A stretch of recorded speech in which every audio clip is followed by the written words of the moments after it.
oración. Espero que todas hayan amanecido súper bien hoy. Para aquí nos vemos mejorcito.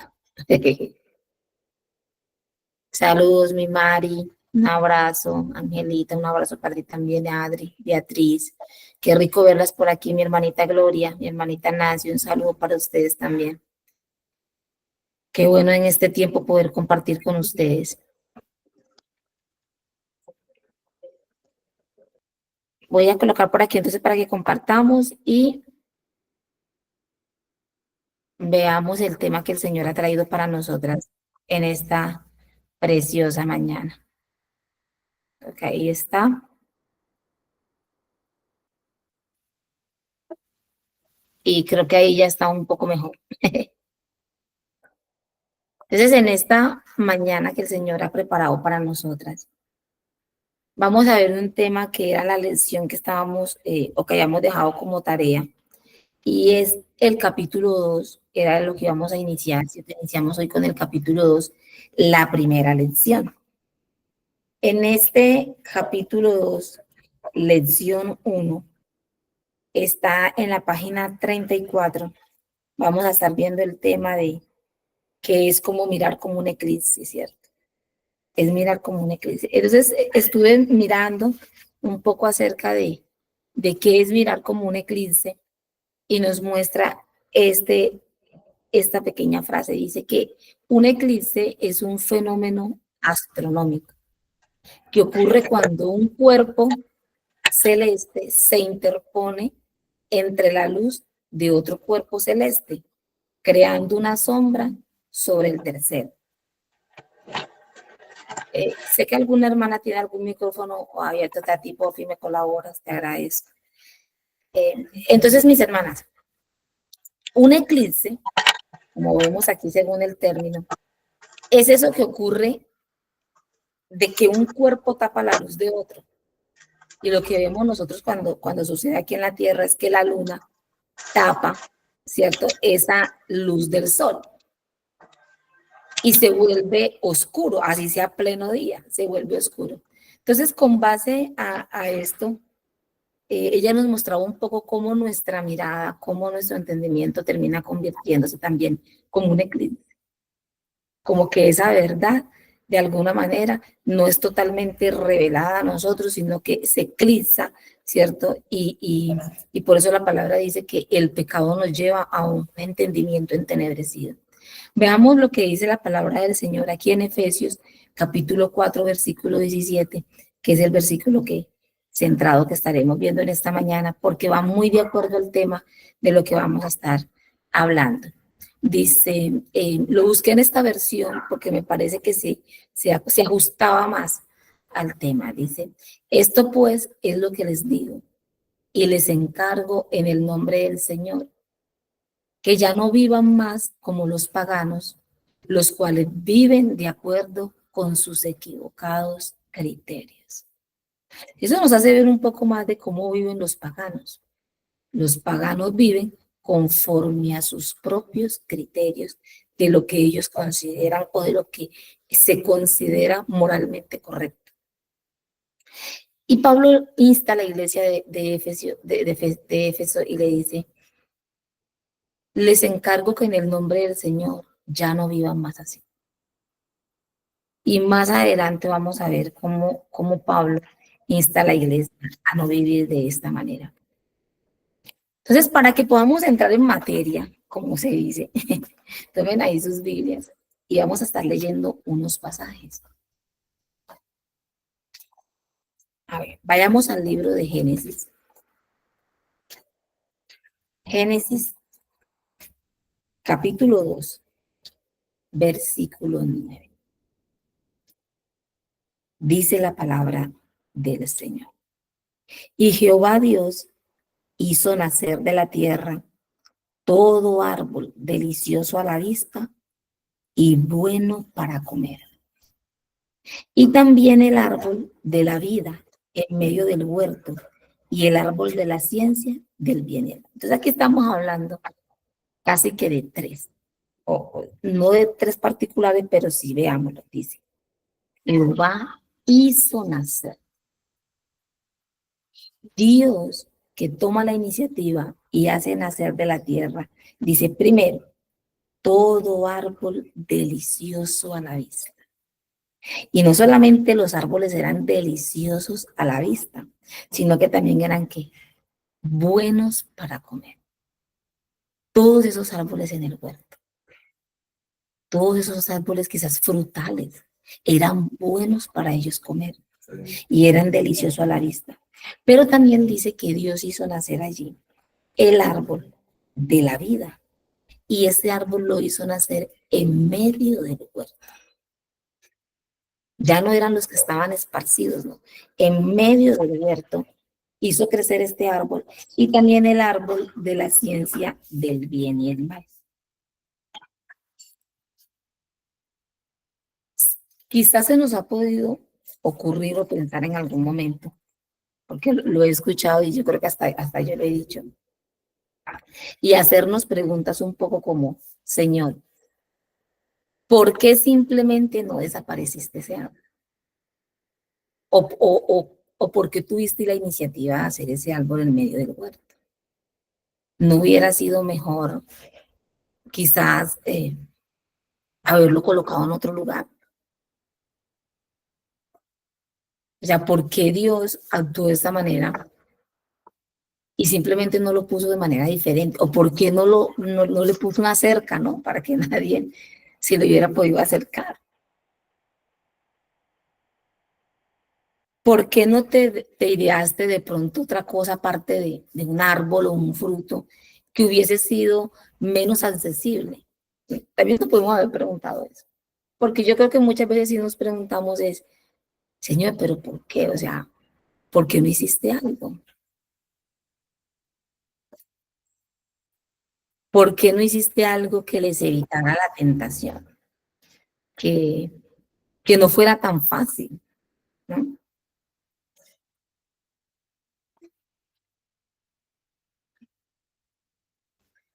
Y quizás también nos podríamos preguntar, ¿por qué, Señor, usted dejó un mandamiento también?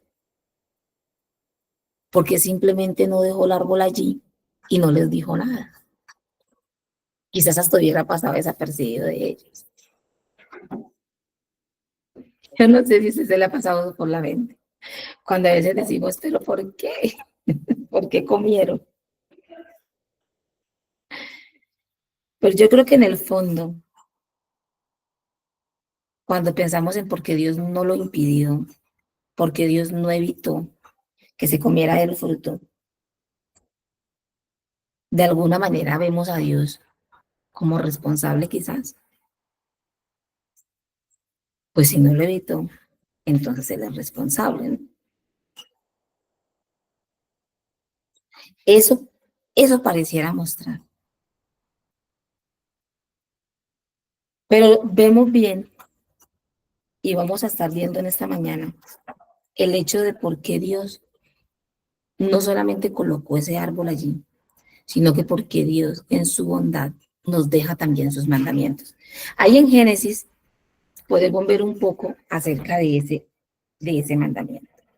En el versículo 16 y en el versículo 17 dice, y mandó Jehová Dios al hombre diciendo, de todo árbol del huerto podrás comer, mas del árbol de la ciencia del bien y el mal no comerás, porque el día que de él comieres, ciertamente morirás. Entonces no vemos muchos mandamientos, vemos un mandamiento, un solo mandamiento. Y, y ese mandamiento, ¿qué delegaba? Una sola responsabilidad. Una sola responsabilidad. ¿Y por qué? ¿Por qué no vemos más mandatos allí? Y cuando Dios los confronta en el Génesis capítulo 3 acerca del pecado,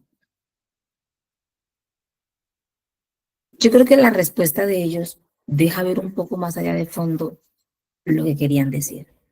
Veamos un poquitico ahí en el capítulo 3 de Génesis. esa respuesta. En el 11, el Señor le dice, Dios le dijo, ¿quién te enseñó que estabas desnudo? ¿Has comido del árbol que yo te mandé no comieses? En el 12, y el hombre respondió a la mujer, y el hombre respondió, la mujer que me diste por compañera me dio del árbol y comí.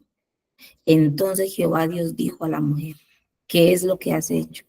Y dijo la mujer, la serpiente me engañó y comí. Y Jehová Dios dijo a la serpiente, por cuanto esto hiciste, maldita serás entre todas las bestias y entre todos los animales del campo. Sobre tu pecho andarás y comerás polvo todos los días de tu vida. Y pondré enemistad entre ti y la mujer y entre tu simiente y la simiente suya. Y ésta te herirá en la cabeza y tú le herirás en el calcañar. A la mujer dijo, multiplicaré en gran manera los dolores de tus preñeces, con dolor darás a luz los hijos, y tu deseo será para tu marido, y él se enseñoreará de ti. Y al hombre dijo, por cuanto obedeciste a la voz de tu mujer, y comiste del árbol que te mandé diciendo no comerás de él, maldita será la tierra por causa tuya. Con dolor comerás de ella todos los días de tu vida. Y vea lo que vamos a escudriñar ahorita más adelante, versículo 21. Y Jehová Dios hizo al hombre y a su mujer túnicas de pieles y los vistió. Y dijo Jehová Dios, he aquí el hombre es como uno de nosotros, sabiendo el bien y el mal. Escuchen esa frase muy particular porque ahí es donde vamos a estar enfocados. El hombre es como uno de nosotros, sabiendo el bien y el mal. Ahora pues, que no alargue su mano y tome también del árbol de la vida y coma y viva para siempre. Y lo sacó Jehová del huerto del Edén para que labrase la tierra del que fue tomado. Y echó pues fuera al hombre y puso al oriente del huerto del Edén querubines y una espada encendida que se revolvía por todos lados para guardar el camino del árbol de la vida. ¿Cuál sería entonces? Ahí estamos viendo la respuesta, ¿cierto? Génesis 1:31.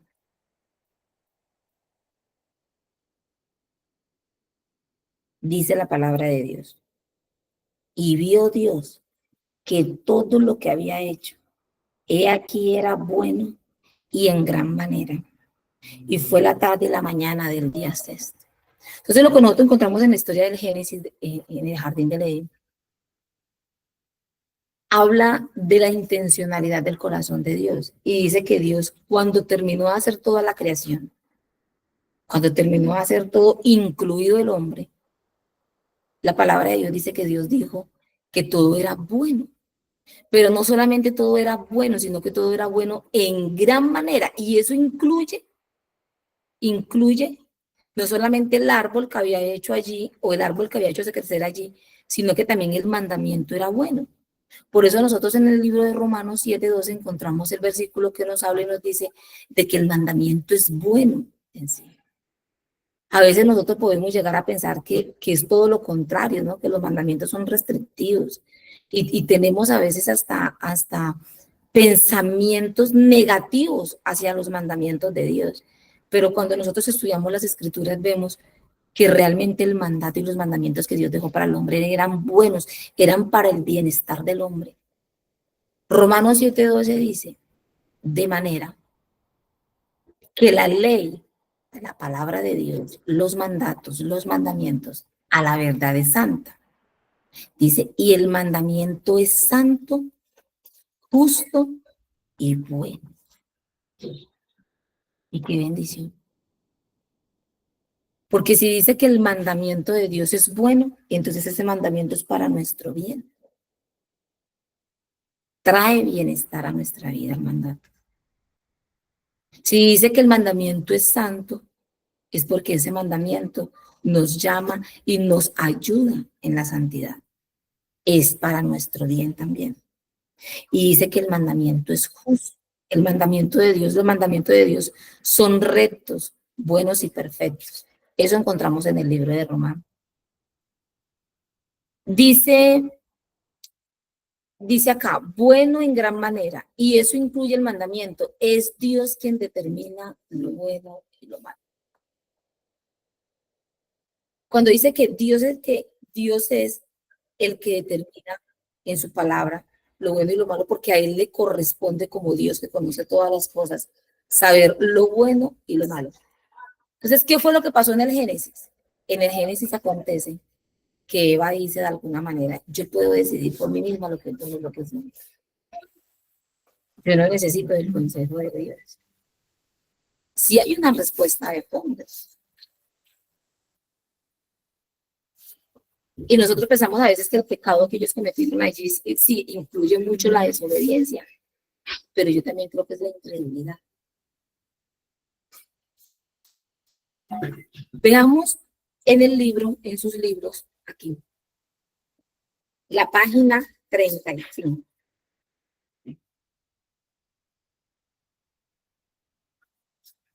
En una sección de la parte del libro, en la página 35, al final dice, esto es casi cómico cuando consideras que Dios estableció solo una regla en el huerto de Edén, solo una. ¿Por qué no había más? ¿Por qué no grabó Dios sus mandamientos en los árboles? Y distribuyó copias de Levítico a una visita guiada, porque ninguna de esas reglas era necesaria. Lo bueno parecía bueno a Adán y a Eva. Por naturaleza, ellos querían el bien y solo el bien.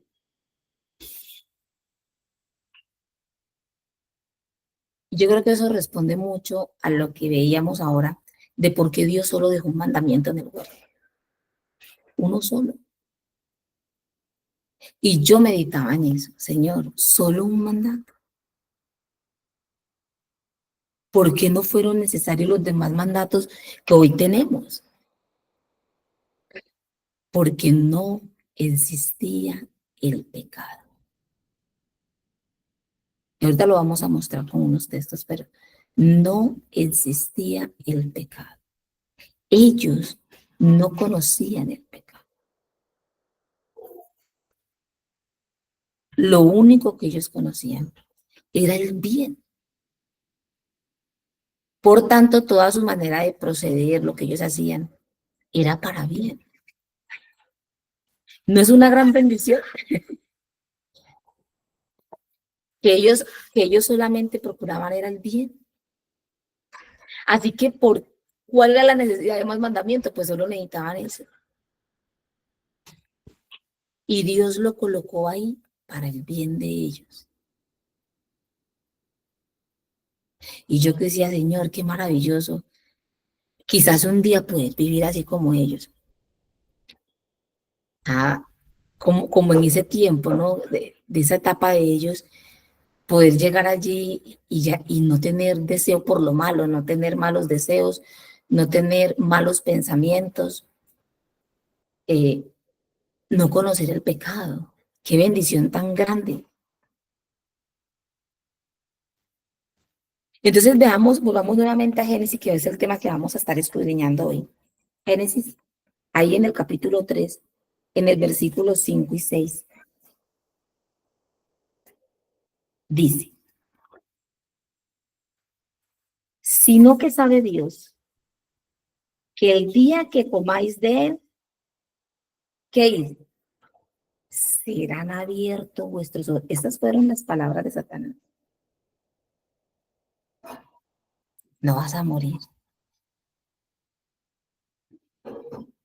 Dios es consciente, Dios sabe que el día que tú comas de ello, serán abiertos tus ojos, vuestros ojos, y seréis como Dios. Y miren lo que les dice él, sabiendo el bien y el mal. Si usted nota, no les mintió. ¿En qué sentido no les mintió? Claro, mintió en el hecho de que dijo que no moriría, porque sí iban a morir. Pero en la segunda parte no. Les dice, seréis como Dios, pero no era No estaba hablando de ser como Dios teniendo el poder y ser omnisciente, no, sino que mire que Él es claro y les dice, serán abiertos vuestros ojos, seréis como Dios, sabiendo el bien y el mal. Entonces, por eso encontramos en el versículo 6 que dice, y vio la mujer que el árbol ahora que era bueno para comer, pero todos los demás árboles que estaban alrededor eran buenos para comer.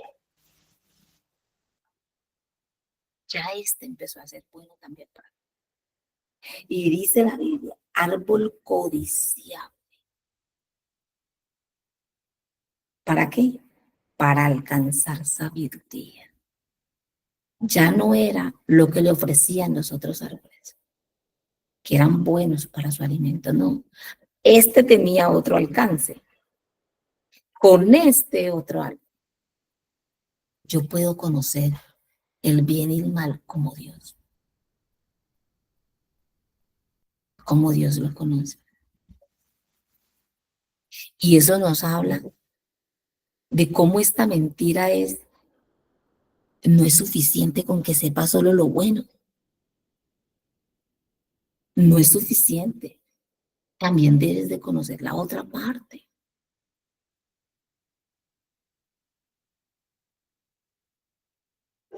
¿Por qué habrías tú de querer conocer aún más de lo que te ha sido permitido conocer? Ellos ya conocían algo, conocían lo bueno, conocían solo lo bueno, el bien, pero ya no fue suficiente.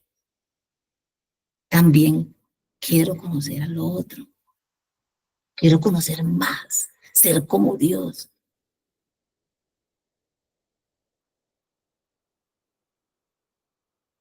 ¿Y saben qué? Cuando tomaron la decisión de comer de ese fruto, eso exactamente conocieron. Sí, la otra parte que no conocieron. Y fue un término desastroso para ellos. Porque entonces, ¿qué tipo de sabiduría era la que ella buscaba conocer con este fruto? Árbol codiciable para alcanzar sabiduría, saber, conocer. Y tomó de su fruto y comió, y dio también a su marido, el cual comió, así como ella. ¿Cuáles fueron las consecuencias? Ahí lo vemos en el versículo 8. Dice, en el versículo 7, perdón, dice, entonces, ahí está el resultado. Entonces, ¿qué pasó? Fueron abiertos los ojos de ambos. Ah, entonces era que ellos tenían los ojos, ¿qué? ¿Ceguecidos? No. Fueron los ojos abiertos a lo malo. Ellos no conocían el mal. Fueron abiertos los ojos de ambos y vean, y conocieron. Ah, ahora ya tenían otro, eso que ellos buscaban, conocer. Y conocieron que estaban como desnudos. Y vea lo que ellos hicieron. Entonces cosieron hojas de higuera y se hicieron delantales. Antes, antes no se habían percatado que estaban desnudos. O por lo menos no veían la desnudez, porque estando solamente ellos en el bien, ellos andaban desnudos. Eso dice la escritura. Pero ellos no tenían ninguna mala intencionalidad en cuanto a la desnudez. Y saben que me hace pensar mucho, y anoche lo hablaba con mi esposo y mi hija, porque mi hija que le gusta y estudia para ser maestra de niños y trabajan a veces en jardines, eh, a veces uno se queda aterrado, los niños chiquitos se desnudan y ellos no le da pena. Hay una cierta edad donde uno dice, ay, no. Pero un niño pequeño de 1 año, 2 años, se quita la ropa y anda por toda la casa desnudo, no le da vergüenza. Y uno es detrás, ¿cierto? Con la pantalonetica o con el interior buscando para ponerle. Y ellos felices, desnudos, no sienten pena, no sienten vergüenza, como que no son conscientes de que están desnudos. Les da igual que los miren. Y de alguna manera eso refleja esa inocencia de los niños, que no tienen aún en sus vidas esa malicia, ¿no? Esa maldad acerca de la desnudez.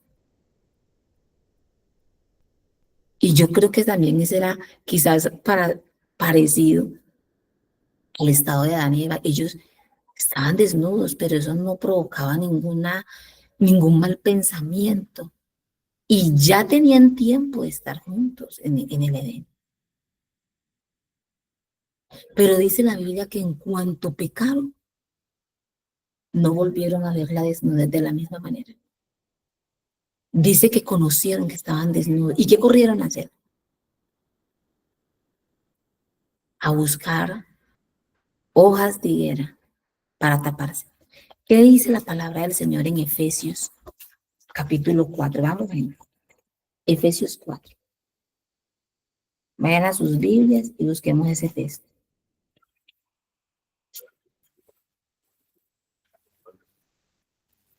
Efesios capítulo 4. Versículo del 17 al 20 nos hace ver cómo se volvió el estado del pecado, cómo nos vuelve el estado del pecado, dice. Esto pues digo y requiero en el nombre del Señor, que ya no andéis como los otros gentiles que andan en la vanidad de la mente. Mire lo que dice el 18. Teniendo el entendimiento entenebrecido, ajenos a la vida de Dios, por la ignorancia que en ellos hay, por la dureza de su corazón, los cuales después que perdieron toda sensibilidad, se entregaron a la lascivia para cometer con avidez toda clase de impureza. Mas mire lo que dice el 20. Mas vosotros no habéis aprendido así de Cristo. Qué condición tan lamentable, ¿no les parece?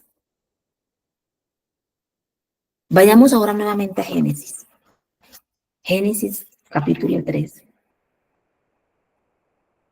versículo 21. Ellos nunca más volvieron a ser iguales.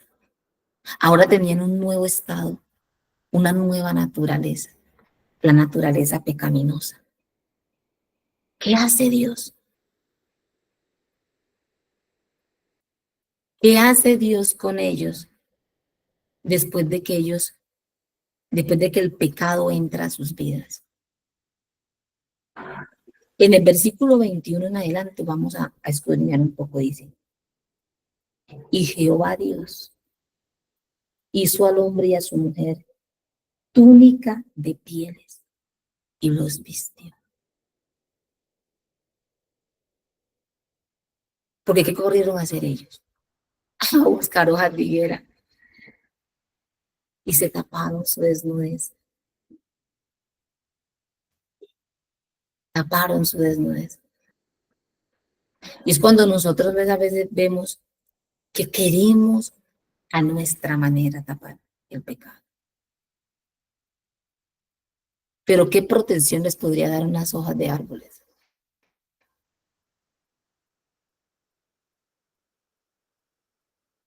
Dios diseñó para ellos pieles y los vistió. Ahí en el libro, en la página 36, hay una parte que quisiera traerles en mente. Dice, en el último párrafo de la página 36, dice, cuando Eva mordió ese fruto, sí, los ojos se abrieron. De repente vio algo que no había visto jamás, pero sus ojos no estaban diseñados para ver eso. Fue como mirar un eclipse solar. Su visión se dañó. Con su pequeña mano femenina, Eva introdujo a la humanidad a la era que la Biblia describe como las tinieblas de este siglo. Lo malo empezó a parecernos bueno y lo bueno malo. Y la capacidad de distinguir entre ambas cosas, la capacidad de distinguir entre lo bueno y lo malo, ¿qué dice? Se disfiguró debido a nuestro entendimiento entenebrecido.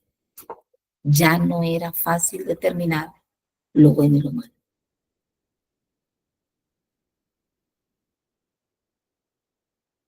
Y es increíble que Dios a esta pareja les da pieles. La Biblia no dice que le dio transparencias, sino pieles. Y la piel tiene la contextura, ¿cierto? La textura de la piel es algo grueso, grueso, que tapase su desnudez. Y los vistió. Y saben, yo quedo aquí. Un Dios tan inmensamente bueno. Un Dios tan inmensamente misericordioso. Porque yo no veo a Dios aquí. Lárguense, hagan lo que quieran, vístanse como quieran. No me interesa, no quiero saber nada de ustedes. No, yo veo a Dios que vio a esta pareja que ya no se veían igual, que su entendimiento estaban con pecado, ya no era igual su estado, ya no era solo el bien, ahora también conocían lo malo. ¿Y saben qué hace Dios? Los viste y los viste con algo grueso para tapar su desnudez, algo que también generara para ellos calor, para su bien. O sea, en medio de todo eso, todavía Dios está buscando el bien para ellos. Y ahora hemos aquí, ¿por qué Dios luego restringe? Chao, hijo mío, que te vaya bien.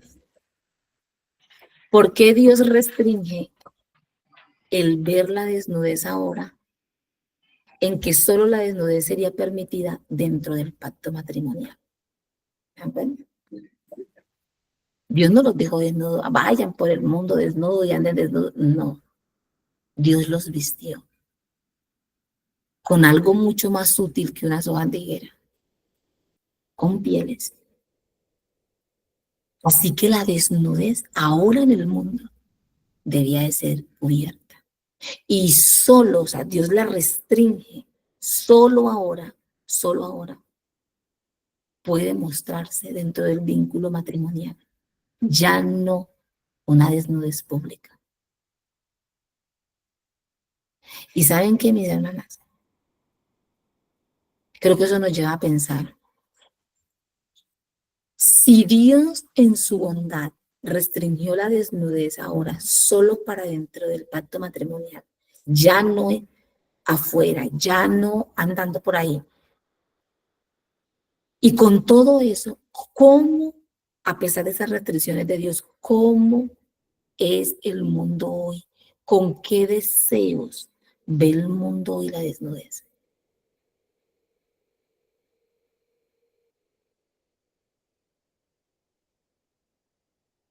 ¿Cómo se ve hoy la desnudez? ¿Qué, qué deseos manifiesta hoy en el ser humano la desnudez?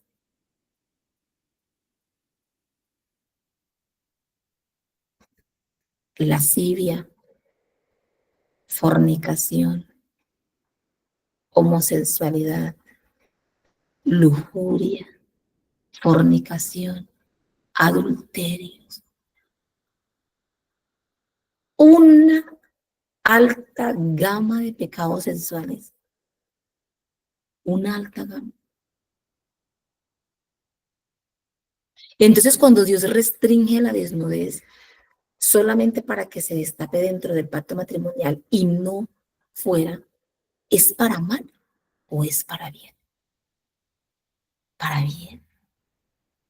Es un Dios que todavía está procurando lo bueno, el bien.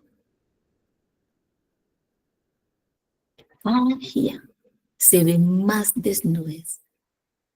Cada día las mujeres tienen menos pudor para vestirse. Hoy en día la mujer ha desechado hasta los brasieres, hermanas, y lo digo aquí. Las mujeres ya no quieren usar brasieres, andan sin brasieres. Mi hermana, qué cosa tan horrible. Y de verdad les digo que es algo que yo digo, ¿será que la mujer no se ve a sí misma? ¿Cómo a sí misma nos empezamos a degenerar?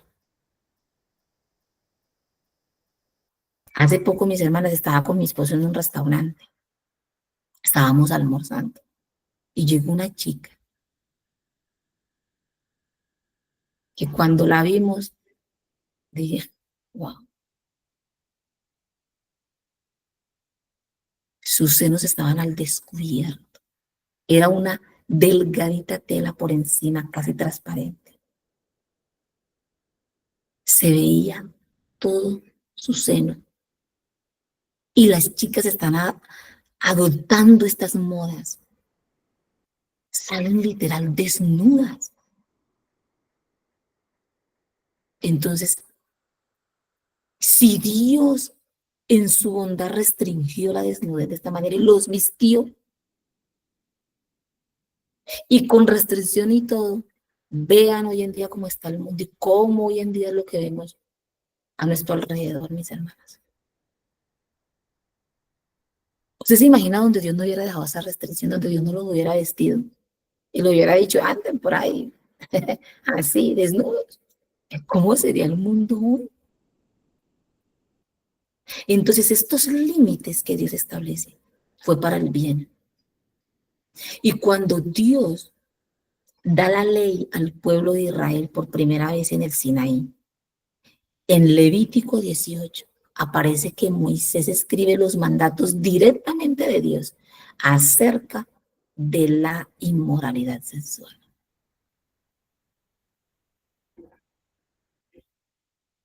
Y hay toda una lista de mandamientos que debía el pueblo cumplir acerca de las inmoralidades sensuales. Levítico 18, ahí los encuentran.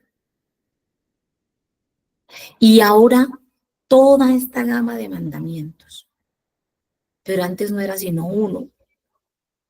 ¿Por qué ahora sí todos estos mandamientos?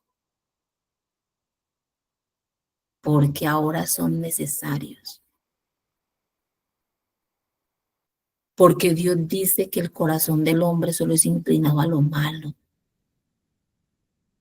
Génesis 6 dice que el mundo se corrompió, de tal manera se corrompió, que Dios envió un diluvio.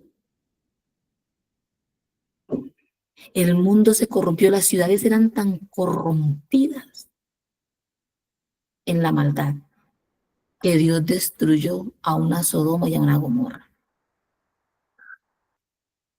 Entonces Dios instituye el mandamiento, que es de bien para ti y de bien para mí, porque el mandamiento nos ayuda y vamos a ver cómo nos ayuda. Dios dispuso límites, ¿cierto que lo vemos ahí en Génesis? Miren el versículo 22. Dice, estoy en Génesis 3, versículo 22. Y dijo Jehová Dios, mire, he aquí el hombre, ellos, es como uno de nosotros, sabiendo el bien y el mal. Se cumplió lo que dijo la serpiente. Entonces, ¿dónde estuvo el engaño? Primero les dijo que no morirían. Y segundo, les dijo que ellos necesitaban conocer aún más de lo que ya les era permitido conocer. Y los engañó. La engañó, porque a la que engañó a Eva, la engañó. Ofreciéndole, dándole una oferta. No es suficiente con lo que Dios te ha permitido conocer. Tú necesitas conocer más por ti misma. Tú puedes ser como Dios. Tú puedes determinar por ti misma qué es lo bueno y qué es lo malo.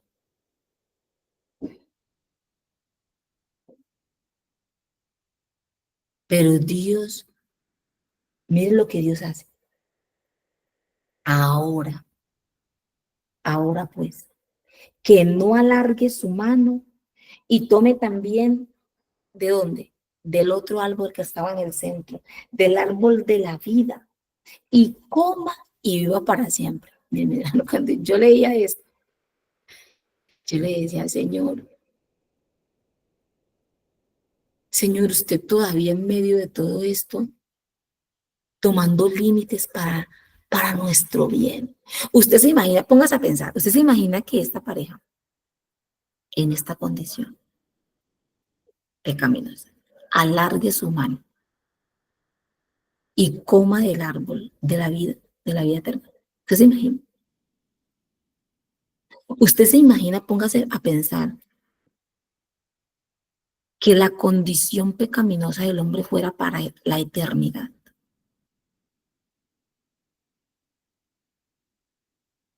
Dios mío, que pudiésemos vivir eternamente en esta condición. ¡Ay! ¿Usted se imagina cómo podría llegar a ser el mundo? ¿Cómo podría llegar a ser la vida de las personas? Díganme si no es bueno Dios, que hasta en eso pensó y le dijo, no, venga, no sea que ellos alarguen allá. Y ahí lo dice, lo dice. Y también, y tome también del árbol de la vida y coma y viva para siempre. ¿Qué hizo Dios? Versículo 23. La primera frase de ese versículo. Los sacó de allí. ¿Para su mal o para su bien? Para su bien, ¿cierto? Porque a veces cuando nosotros vemos la expulsión del Edén, lo vemos como el castigo de Dios sobre esta pareja. Y lárguense y fuera de aquí, yo no los quiero tener más aquí. No, mis hermanas, no es lo que dice la Biblia. La Biblia dice que Dios los sacó de allí para su bien. Versículo 24. Mire, perdón, voy a terminar de leer el 23. Y lo sacó Jehová del huerto del Edén para que labrase la tierra del que fue tomado. Y echó, dice, echó pues fuera del Edén al hombre y lo puso hacia el oriente del huerto de Edén. Dice, perdón, y puso al oriente del huerto de Edén querubines y una espada encendida que se revolvía por todos lados para guardar el camino del árbol de la vida. Así que no solamente lo saca, sino que pone querubines a guardar la entrada para que ellos no volvieran a regresar a ese lugar. Usted nota cómo Dios puso límites, pero los puso para el bien de ellos. Y desde ese momento, el mundo se hundió en el pecado, ¿cierto? Que era lo que les decía ahora, de cómo Dios había cobrado esos juicios sobre el mundo por su pecado. Veamos también lo que dice la palabra de Dios en Deuteronomio, capítulo 30, los libros más al antiguo. Deuteronomio, capítulo 30, versículo 19.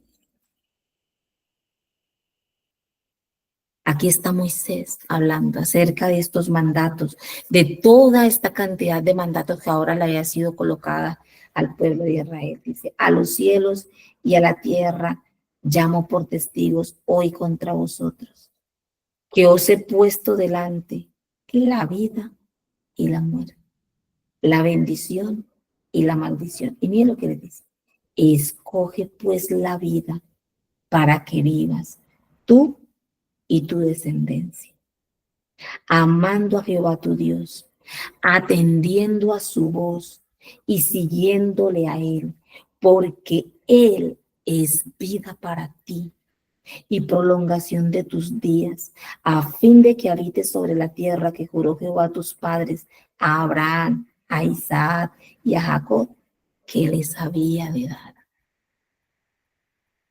Entonces, los mandatos de Dios según su palabra son para nuestro mal o son para nuestro bien.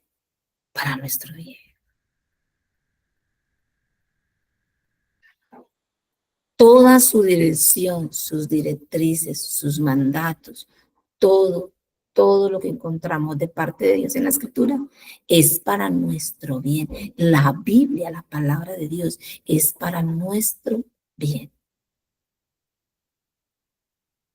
Porque se desprende de algo que es Dios. Dios es bueno en gran manera.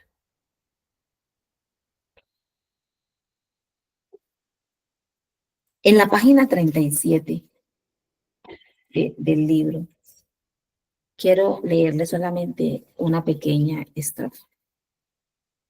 Dice, sin embargo, en el segundo párrafo de esa página dice, sin embargo, la ley no puede corregir nuestra visión, solo nos muestra cuán débil es nuestra visión y qué tan malo se ha vuelto nuestro corazón. La ley pone de manifiesto nuestra necesidad de Jesús, la luz del mundo.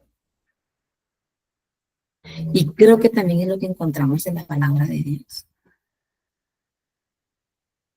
La ley existe para nuestra bendición, porque la ley revela nuestra condición. Y si no fuera por ella, tú y yo no nos veríamos como pecadores.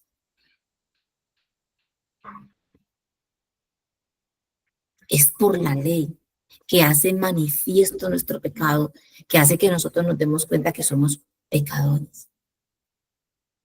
Y eso también hace la ley. La ley nos muestra nuestra necesidad, nos direcciona hacia Jesús, porque muestra la necesidad que tenemos del Salvador. En Romanos 3:20 dice la palabra de Dios, por tanto, nadie será justificado en presencia de Dios por las obras que exige la ley. Más bien, mediante la ley, cobramos conciencia del pecado. Veamos unos textos bíblicos que muestran la necesidad que tenemos del Señor. En Juan, la carta de Juan, los evangelios, Juan 1, capítulo 1, versículo 2 y 3 dice, este era en el principio con Dios.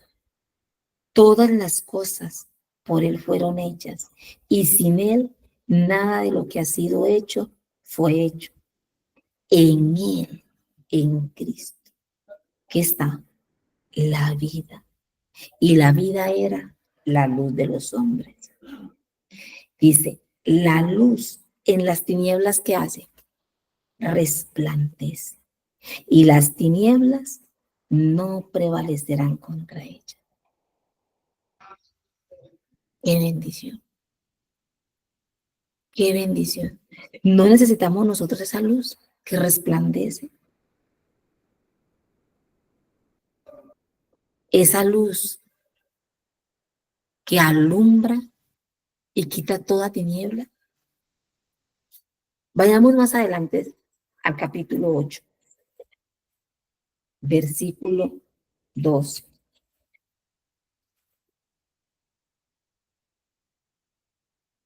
Otra vez Jesús les habló diciendo, yo soy la luz del mundo. El que me sigue no andará en tinieblas, sino que tendrá la luz de la vida. No más eclipse, no más el entendimiento entenebrecido, alejado de la vida de Dios, sin esperanza, sin Dios en el mundo, no más. Esto es una extraordinaria noticia, porque Él es la luz del mundo. Y el que le sigue nunca más andará en tinieblas. No andará en tinieblas. El día se aclarará. La luz le aclarará. Ahora, en Cristo, esa persona puede ver y determinar, ¿cierto? Con la luz de Cristo, lo bueno.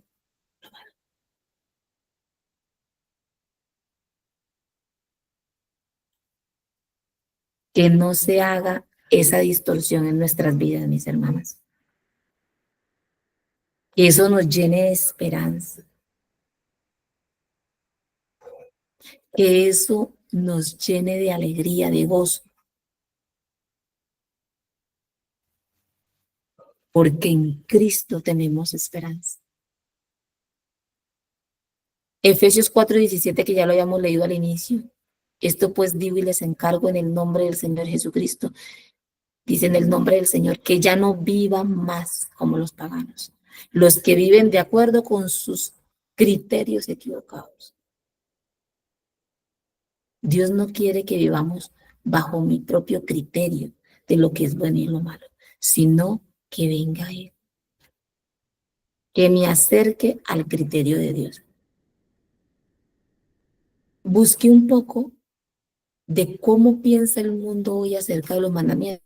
Entrevistas que le hacen a la gente cuando les están manifestando el evangelio y les preguntan qué piensa de los mandamientos de Dios. Y la gente dice todo tipo de cosas, ¿no? De lo que piensan acerca de lo que es el mandamiento de Dios. Quizás nosotras alguna vez hemos llegado a pensar así, de esta manera, porque el pecado hace que veamos todo de manera distorsionada, como una eclipse, y encontrar que las personas llegan a pensar o llegamos a pensar, porque también nosotras pensábamos igual cuando estábamos perdidas, que los mandamientos de Dios son viejos, son solo mandatos del pasado, eso ya tiene muchos años, eso eran mandamientos del pasado, ya es hoy en día, eso está pasado de moda, que los mandamientos de Dios son injustos, que los mandamientos de Dios son machistas, que ahí se ve mucho patriarcado. He escuchado mucho esa frase, no, no, no, es que los mandamientos de Dios, mucho patriarcado. Eso parece venido de un Dios machista, solo los hombres, la mujer era subyugada, la mujer era... Todo eso hablan de que son los mandamientos de Dios. Otros dicen que los mandamientos de Dios son demasiado severos, son demasiado crueles. De alguna manera, por eso han retirado la palabra de Dios de las escuelas, han retirado la palabra de Dios de las universidades.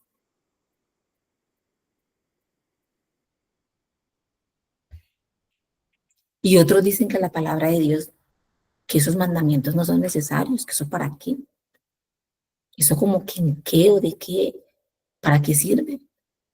Eso no se necesita hoy en día. Eso es lo que piensa el mundo hoy de los mandamientos. Eso piensa toda persona que tiene el entendimiento entenebrecido, que está apartado de Dios, que está en tinieblas, en oscuridad. Su visión es como un eclipse. No puede ver la luz a plenitud, la ve distorsionada. Algo le está impidiendo ver esa luz, ver las cosas claras. Es el pecado. Entonces Dios nos anima cuando en nuestro propio criterio, porque también lo hacemos a veces, creemos que tú y yo podemos decidir qué es lo bueno y qué es lo malo.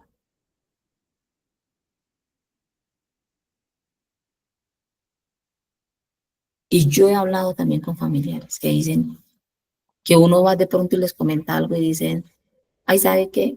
Déjeme, yo sé lo que hago. Yo sé lo que hago. Yo sé qué es lo bueno y qué es lo malo, y ya yo soy muy grande para saber. Entonces, a usted le parecerá malo, pero a mí no. Es en ese estado que vemos las cosas. Por eso Isaías 5:20 dice, Y nosotros nos encanta el resto de las palabras que siguen, pero olvidamos ese ay. Y ese ay es un lamento. Ay de los que a lo malo llaman como bueno y a lo bueno le llaman malo. Que tienen tinieblas por luz y la luz por tinieblas.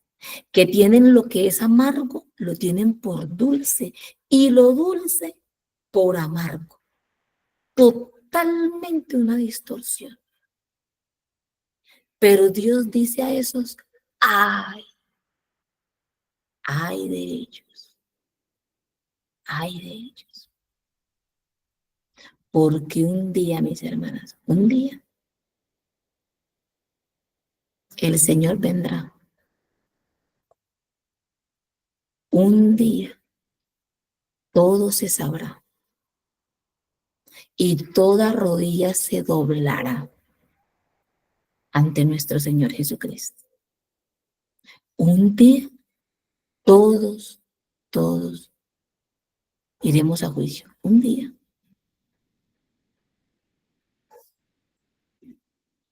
Los creyentes iremos al tribunal de nuestro Señor, pero los inconversos irán al juicio de Dios. Ahí van a ver. Por eso dice la palabra, ay, ay.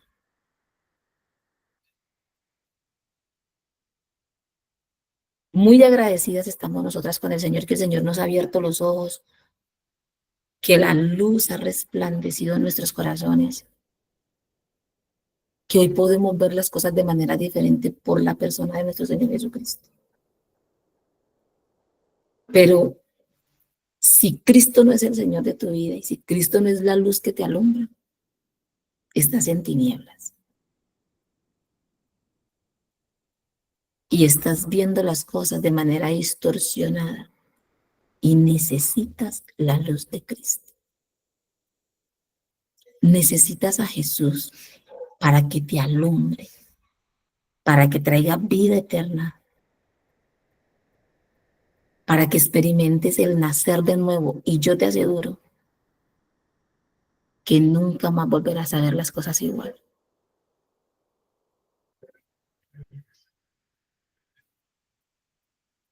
Porque una persona que dice ser creyente, que manifiesta y dice, yo he creído en Cristo, ha venido a morar el Espíritu Santo en mí, tengo vida, y sigue viendo las cosas de manera distorsionada, algo no encaja. Cierto que no tiene coherencia, porque el Señor alumbra, el Señor renueva nuestras mentes. Y todo el tiempo el Señor nos está mostrando que a ti te parece esto verdad, pero mira,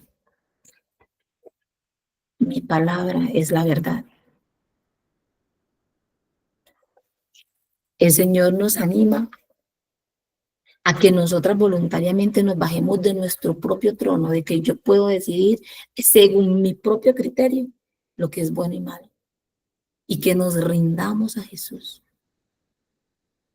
que es el único que puede quitar las tinieblas para que veamos la luz. Y terminemos con estos dos versículos que están aquí. Salmo 34:8 me encanta, dice, gustad y ved que es bueno Jehová. Dichoso el hombre que confía en él.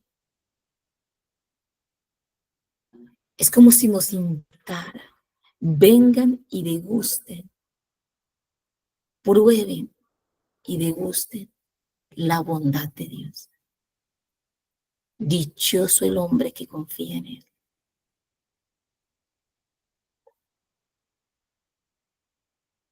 Y eso es lo que Dios nos invita en esta mañana. Confiemos en el criterio de Dios, no en nuestro propio criterio, sino en el criterio de Dios. Lo que Dios determina como bueno y como malo. No es algo que nos corresponde a nosotras, no nos corresponde a nosotras ese criterio, le corresponde a Él porque Él es Dios.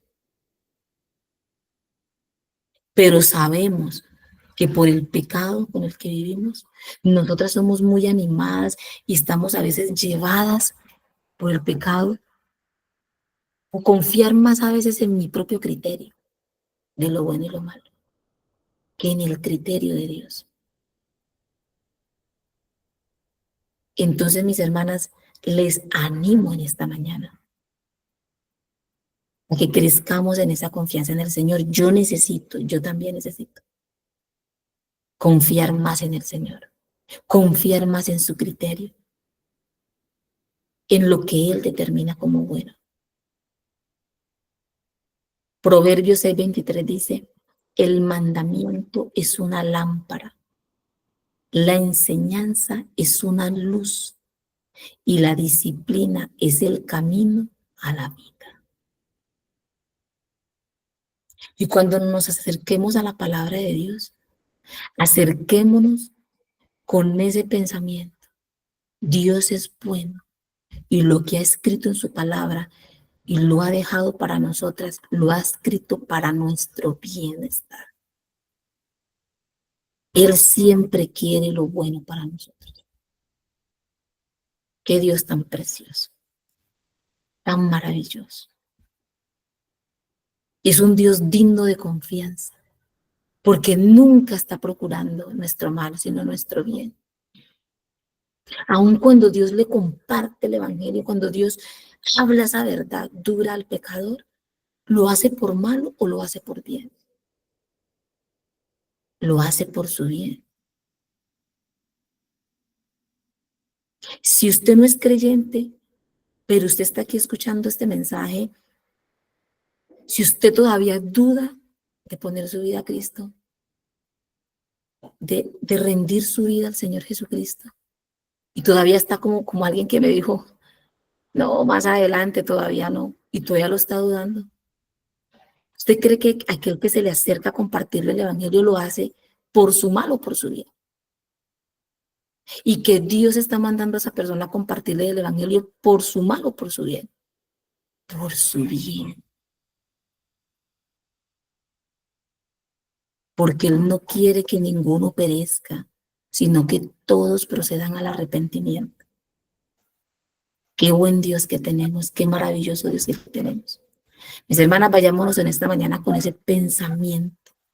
Dios es bueno. Y les animo para que oremos y demos gracias por este buen tiempo al Señor. Amado Padre, gracias. Gracias por recordarnos tu bondad. Gracias también, Señor, por recordarnos nuestra fragilidad, nuestra debilidad. Señor, sabemos que somos llevadas a veces a querer creer más en nuestro propio criterio que en el tuyo. Queremos creer más en cómo yo considero que las cosas son correctas y no como tú las determinas, Señor.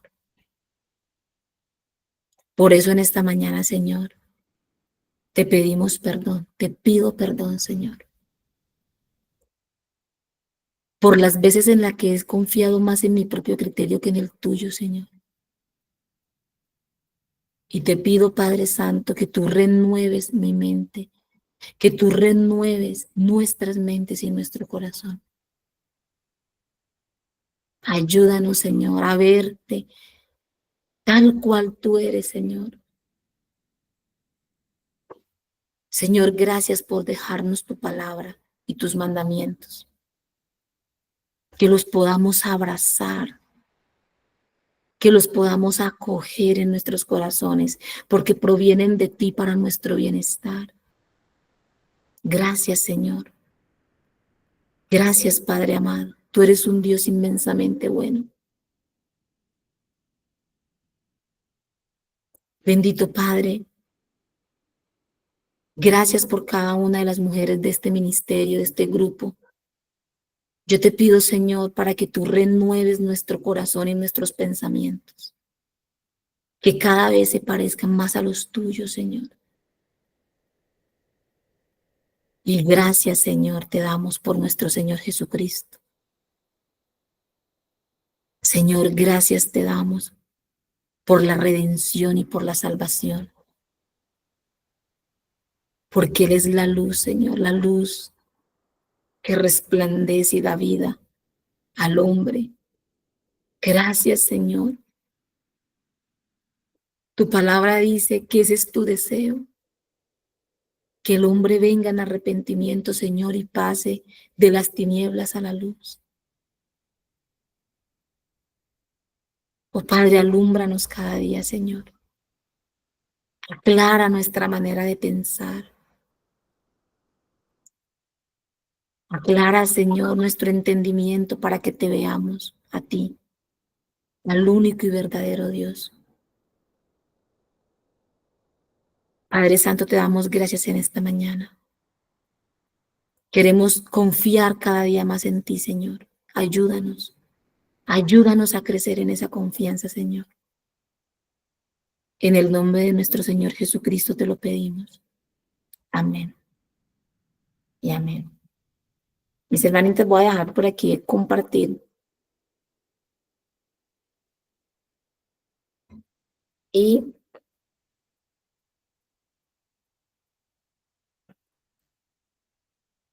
vamos a tener un tiempito. Y me extendí, creo que no tenía por aquí el reloj a la mano. Mis hermanitas, para que el taller, que está a continuación, ¿cierto? Tenemos el taller de esta lección 1, está en la página 38. Apenas son 3 preguntitas. Voy a dejar el espacio a las hermanas que están encargadas hoy de compartir el taller para que también las escuchemos, mis hermanitas. Qué bueno es escucharlas que ellas han realizado su taller. Dediquémosles unos minuticos para escuchar lo que ellas han traído también para nosotras. Hola, buenos días. Hola, Ley, buenos días, ¿cómo amaneces? Muy bien, gracias a Dios. Bueno, espero que todos se encuentren muy bien. Voy a